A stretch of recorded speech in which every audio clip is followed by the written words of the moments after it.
on Deuteronomy 18. Verse 1 says, the Levitical priests, the whole tribe of Levi, shall have or inheritance with Israel. They shall eat Yahweh's offerings by fire and his portion. Now, the Levites had no inheritance in the land themselves, so they got the tithe of the people. And, we talked about this before. We can't equate any type of pastor or preacher as a Levite, okay, because they're not. The pastor or preacher is fully capable of earning a living and paying for his own sustenance. Now, if his work is in ministry is a job that he gets paid for, that's how he makes his living, he might need to learn a trade, maybe how to be a plumber or something, just so he can earn money in a respectful manner. But see, Levites, on the other hand, they did not get an inheritance of the land. And they had to manage all the offerings. They had the tabernacle and other things to take care of. They already had a full-time job in doing what they were doing. And the tithe is their inheritance. Instead of getting land, they got part of that tithe. Now, if an assembly wants to make their teacher or leaders full-time positions for pay, that should be an offering. That can't come out of the tithe. The tithe is supposed to go to the widowed, the fatherless, the stranger among us, those in need among us. That's where it needs to go. It can't be anything going to a leader or teacher can't be considered any part of a tithe. Everyone got that straight? That whole thing about, I've never understood that, I'll teach you the scriptures if you pay me. Okay? If you pay, okay, we'll learn how to praise Jesus if you pay me. Okay? Does that make sense? What does that draw a big red flag? Does it get raised up the pole real quick? It should.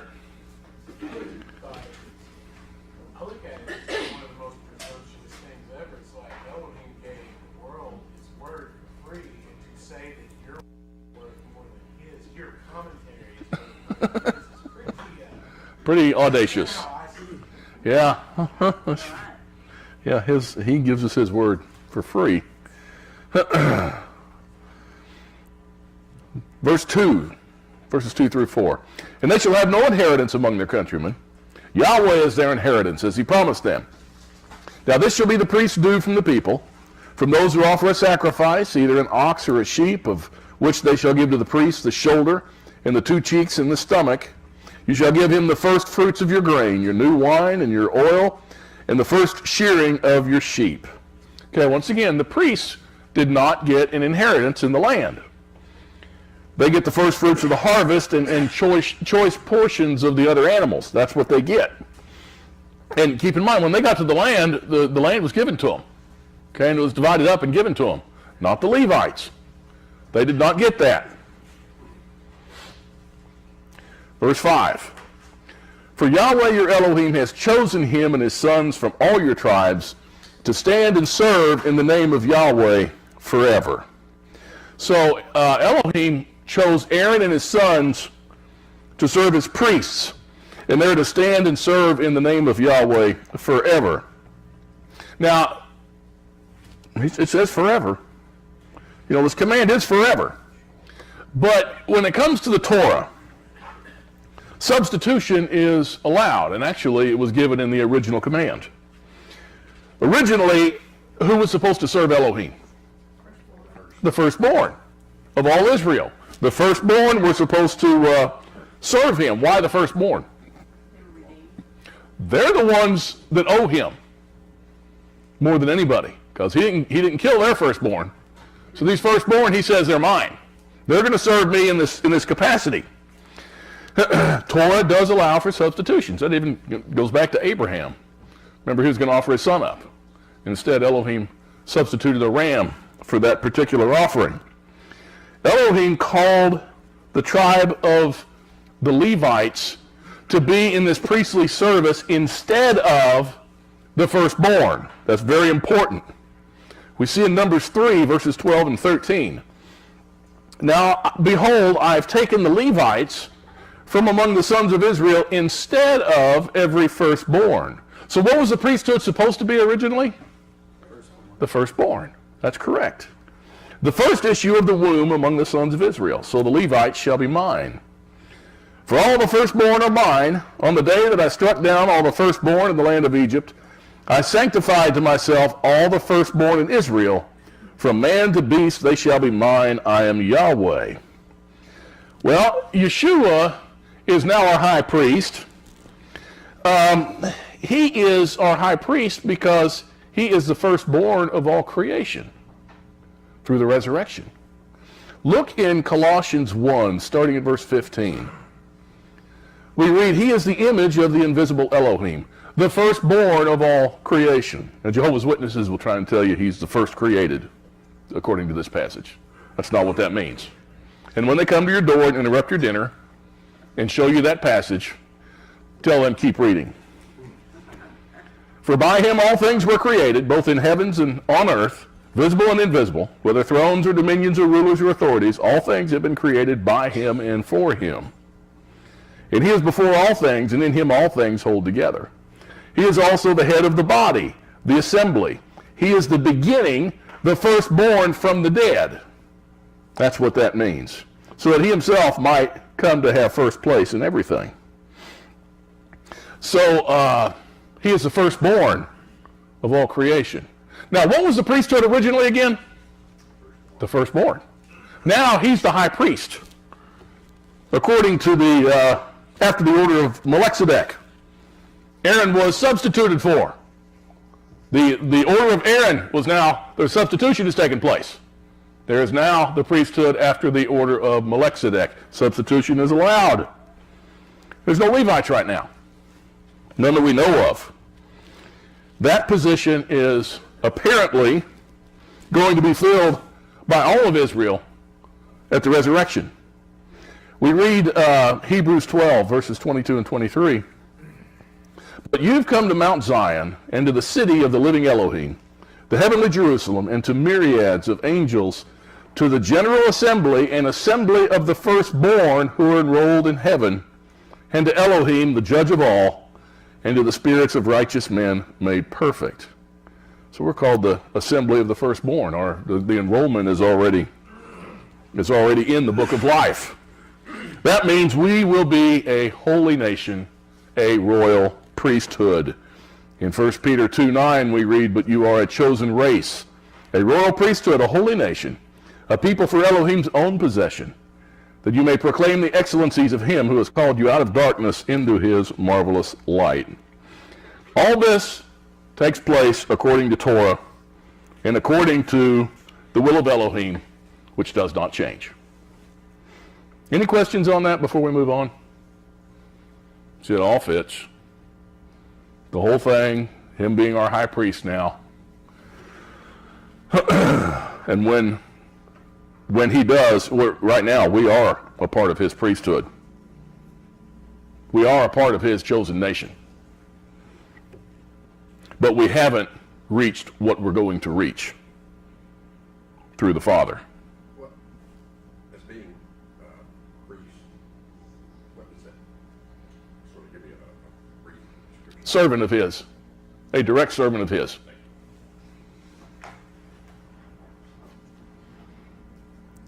Verses 6 through 8.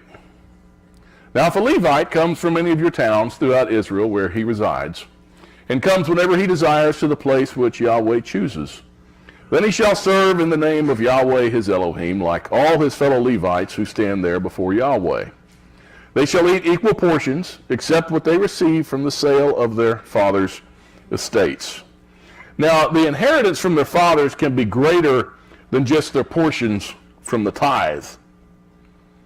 Verse 9, when you enter the land which Yahweh your Elohim gives you, you shall not learn to imitate the detestable things of those nations.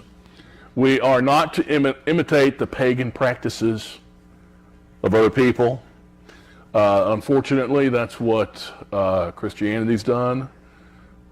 Virtually everything is a copy of pagan practices from pagan nations? Why? I mean, what isn't? Sunday, Easter. Oh, one that isn't. Valentine's Day. Oh, maybe it is. We'll look into that here just shortly. Okay? We'll talk about Valentine's Day.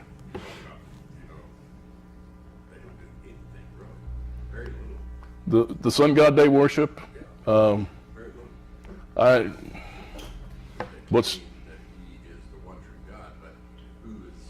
who's? Who are they really identifying? Yeah, I don't know. I don't know exactly. I think the Jesus that it's Jesus is worshipped more than the Father in Christianity, and he's appears to be a Greek god of some kind. Yeah. You know, it'd be nice to know what God they image, like Christmas after and like Easter after, you know. We know. Easter's Ishtar. Yeah, Easter's a fertility goddess. Okay, well, I mean, but Christmas is the sun god. I know, Yeah. Christmas is like 15 different gods. Yeah, it's a lot of gods rolled into one. Christmas is. Don't leave out Thor and Odin. They come down your chimney. The cracker in Nashville is just Yeah. Oh, I just today I heard that weird Al Yankovic song, "The Night Santa Went Crazy." Google it; you'll enjoy it.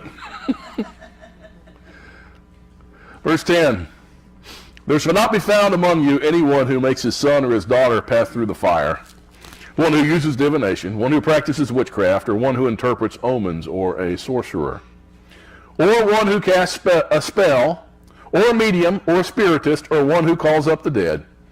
For whoever does these things is detestable to Yahweh. And because of these detestable things, Yahweh your Elohim will drive them out before you. These are all things that are detestable to him. Okay, now, think about the word detestable. The repugnant, abominations, okay? The stuff, witchcraft, omens, sorcery, spell casting. It's all yuck. It's filthy. It's terrible. Don't practice them, and don't do anything that mimics their practice. Verses 13 and 14. You shall be blameless before Yahweh your Elohim. For those nations which you shall dispossess, listen to those who practice witchcraft and to diviners. But as for you, Yahweh your Elohim has not allowed you to do so. So, walk blameless before Elohim. What did he say to do? To not do? What did he say not to do? No witchcraft, no sorcery, no spells. Then you're walking blameless before him. It's one of the main things. That's one of the main things. Now, when you meet the Father, wouldn't you like to have that term blameless hung around your neck? Wouldn't that be wonderful? You know, kind of equates to when you go to graduation, you see these people with the Oh, yeah. the honors and lottie and lottie Right. graduates. That's, the blameless will have the little cord or something. Right. I'd like to have one of those myself. Yeah, that would be nice. Yeah, when I graduated, the magna cum laude and the cum laude, me and my drinking buddies, none of us wore those. Probably graduated loud and Yeah. I don't know why. I think they were prejudiced. Walk blameless before Elohim. Yeshua gave us the same command. He says in Matthew 5, verse 48, therefore, you are to be perfect as your heavenly Father is perfect. Same thing, isn't it? Yeah, same thing. Be blameless before Yahweh your Elohim. I mean, Scripture's consistent, okay? Scripture doesn't deviate. Has the same message throughout. Different ways to emphasize it, different examples, different parables to bring out truths, but the truths are all the same. From Genesis to Revelation, the truths are all the same. They don't change. Yeah. You know, go back to the verse if you don't mind. Everybody's already realized this, but just kind of just struck me, I'm sure. But, you know, Christianity, you are nothing but a sinner. There is no way to attain perfection. You can't do this, you can't do that. Yet he tells us to do that. So why would he tell us to do it if it's not attainable? Right. Why would he tell us to do this if this is not attainable? Right. But in Christianity, it's always, well, I can't help but sin. You know, I sin every day. Really? Is it what, like a bowel movement? I don't get it. I don't understand. What do you mean you sin every day? Why? Quit it. Stop it. Another thing, you can Google Bob Newhart and stop it. Okay? There you go. Quit it. Yeah, Paul? Well, it's okay because he's got his Jesus glasses on, so he doesn't see. Oh, don't make me put my Jesus glasses on.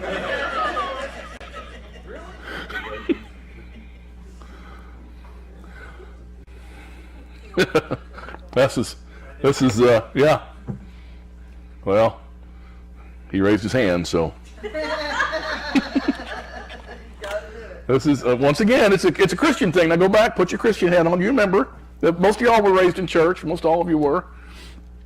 You were taught that sin is a red stain on your soul, weren't you? It's a red stain. Now, if you ask Jesus into your heart, if you did, when God looks at you, he's going to put his Jesus glasses on, and your sins disappear.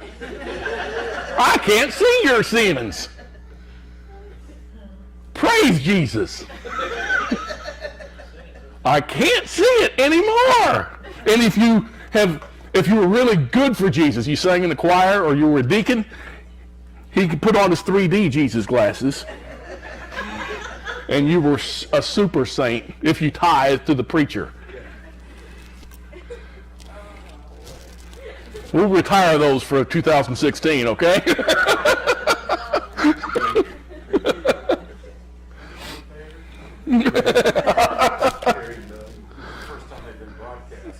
Yeah, that's first time the Jesus glasses have been broadcast. Yeah, boy. Them red lenses, you can't see that red stain on your soul, so you're saved. No, it's not that way. It's not that way. It's whom he chooses. He gives a desire to be obedient to him. And that's what saves you, is his choosing. Okay? And you don't disobey the Father because you don't want to. Okay? It's not a questionable thing. It's something you do not want to do. And it's not hard not to do. What do we say? No witchcraft, no divination. And if you do that, you're blameless before Yahweh, your Elohim. Okay, look at verse 15. Very important passage here. It says, Yahweh, your Elohim, will raise up for you a prophet like me from among you, from your countrymen. You shall listen to him. Okay, the prophet is Yeshua. The people were looking for this man from Elohim, this prophet in the Brit Hadashah. Look at John 7, verse 40. Some of the multitude, therefore, when they heard these words, were saying, this is certainly the prophet. Notice it doesn't say a prophet. It's the prophet. Because he was known to the people as the prophet like Moses. Because Moses is speaking here. He says, Yahweh, your Elohim, will raise up a prophet like me from among your countrymen. You will listen to him. Look at John 1, starting at verse 19. It says, and this is the witness of John, when the Jews sent to him priests and Levites from Jerusalem to ask him, who are you? And he confessed and did not deny, and he confessed, I'm not the Messiah. And they asked him, what then? Are you Elijah? He said, I'm not. Are you the prophet? He answered, no. So that was the thing. They're looking for this prophet like Moses. They had tied him to the Messiah. They knew the significance of the prophet. Let's read more about him. Verses 16 and 17. This is according to all that you asked of Yahweh your Elohim in Horeb on the day of the assembly, saying, let me not hear again the voice of Yahweh my Elohim. Let me not see this great fire any more, lest I die. And Yahweh said to me, they've spoken well. You know, here was a problem with Elohim communicating to the people. The people didn't really have a heart for him. And when he communicated to them, the earth shook, the mountain was on fire, there was a great noise like thunder, and they thought they were all going to die. Well, they said, we don't want to hear that voice again because we're afraid we're going to die. Elohim says, yeah, they've spoken well. They might. If I talk to them directly again, they might die because I've had it up to here. Okay? And if I speak to them in my wrath, they'll be gone. So let's don't do that. I'm going to communicate to them a different way. Okay? I'm going to do something different. Instead of speaking to them like that, he's going to send his word as a prophet like Moses. This is his word that was made flesh and dwelt among us, and that's why John described him as such. In John's gospel at the very beginning, he says, in the beginning was the Word, and the Word was with Elohim. Certainly it was, because he spoke. That's his creative word that he used to create everything with, was his word, his spoken word. And the Word was with Elohim, and the Word was Elohim. He was in the beginning with Elohim. And then verse 14. And that spoken word became flesh and dwelt among us. And we beheld his glory as of the only begotten from the Father, full of grace and truth.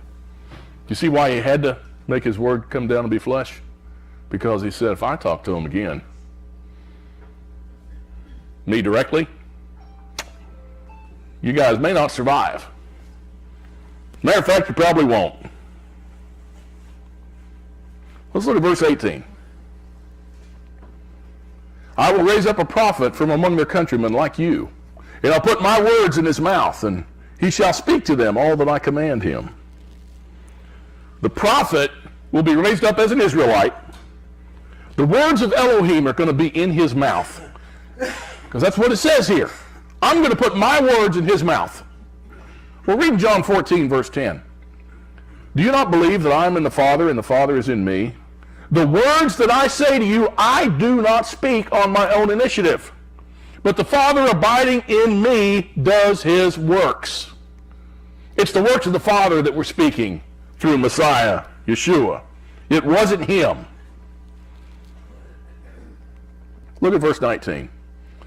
It shall come about that whoever will not listen to my words, which he shall speak in my name, I myself will require it of him. We read in the fact of the matter, the words of Messiah have to be adhered to. And the words of Messiah, whose are they again? They're the Father's words. They're not his words. Okay? That's why many years ago I quit doing, making the words of Messiah in red like most Bibles have, and putting it up red up there, because the words of the Father are not put in red. And that's a travesty. Be consistent. But whoever does not listen to his words will be judged accordingly. Mark 8, verse 38 says, for whoever is ashamed of me and my words in this adulterous and sinful generation, the Son of Man will also be ashamed of him when he comes in the glory of his Father with holy angels. They're told to listen to the Father's words, which he is going to speak. This is the reason why Elohim told everyone, listen to him when the transfiguration took place. In Matthew 17, starting at verse 1, it says, "And 6 days later, Yeshua took him, Peter and James and John, his brother, or took with him Peter, James, and John, his brother, and brought them up to a high mountain by themselves. And he was transfigured before them, and his face shone like the sun, and his garments became as white as light. And behold, Moses and Elijah appeared to them, talking with him. And Peter answered and said, Adonai, is it good for us to be here? If you wish, I'll make 3 tabernacles here, one for you, one for Moses, and one for Elijah. And while he was speaking, behold, a bright cloud overshadowed them. And behold, a voice out of the cloud saying, This is my beloved Son, with whom I am well pleased. Listen to him." Why did he say that? Because he's the prophet, like Moses. It was prophesied in Deuteronomy 18. Listen to him. You know, this transfiguration, what was it all about? What they saw was a vision. They saw a vision of the kingdom. Okay, we have the king in Messiah reigning with his people, those who had died and those who had thought not to die, like Moses who did and Elijah who was thought not to die. It's a picture of the kingdom. And the Father will tabernacle with us. That's why Peter wanted to build 3 tabernacles. He saw the vision. People say that Peter was just tongue-tied, didn't know what to say. He knew what he was doing. He knew what he was doing. Any questions on the prophet like Moses before we move on? Very important concept. He changes tunes here just a little bit in verse 20. "But the prophet who shall speak a word presumptuously in my name, which I have not commanded him to speak," or let me back up. It just occurred to me. Notice in verse 19, "Whoever will not listen to my words, he shall speak in my name. I'll require it of him." And in verse 15, "Yahweh your Elohim will raise up a prophet like me from among you, from your countrymen. You shall listen to him." See, why do you say it twice? He's establishing the matter. Okay? The prophet is described and told twice who he is, and that you will listen to him. That establishes the matter.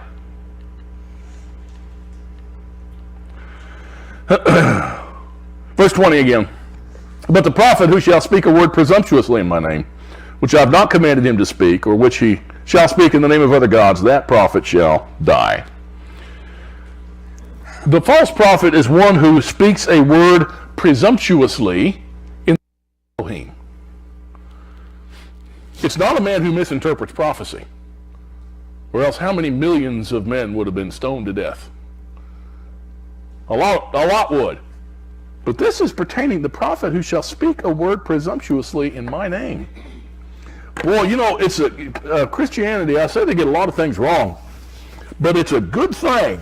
It's a good thing they don't have people standing up and gibbering and saying that the Spirit of the Father is speaking through them.